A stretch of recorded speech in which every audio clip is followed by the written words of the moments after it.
سحب القرعه كانت معناها حفله فريمون، حفله كبيره وعالميه. الحق اللي يفودير لا فيريتي. انا المغرب عملت استعراض القوه في التيراج الصورة هذايا، والثقل المتزايد والمتناهي للمغرب على المستوى الافريقي والمستوى العالمي.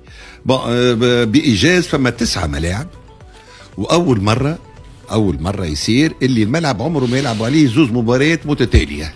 معنى هذا انا كل منتخب دكتور عنده الملعب نتاعو، معنى عنده الملعب، ولكن المره ذي عنده الملعب بالتمرين نتاعو، ما يقعدش يلوج من هنا لهنا. فهمتي؟ هما يحضروا في كاس العالم تاع 2030 في تونس.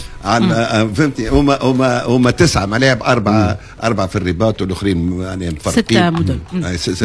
نحن 2 جمعيات يلعبوا في الافريق، الثالثه ترتاح تلعب ماتش ثالث. اوكين كومون كومباريزون، معناها كومباريزون. يعملوا في استاد، اكبر استاد في العالم تاع حسن الثاني 115,000 بداوا فيه. ما قلبنا يوجعنا نحن خاطر 2001 نحن كنا استاداتنا خير.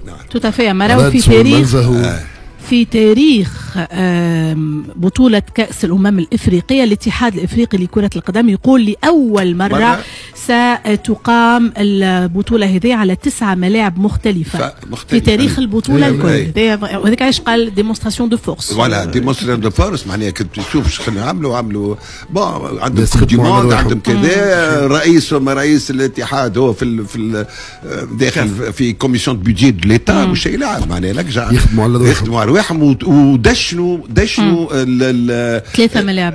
لو سياج نتاع اتوندي لو سياج وين هذاك اللي تفهمنا فيه الكلوب هذيك الاجازات هما تو لاهين بها في المغرب.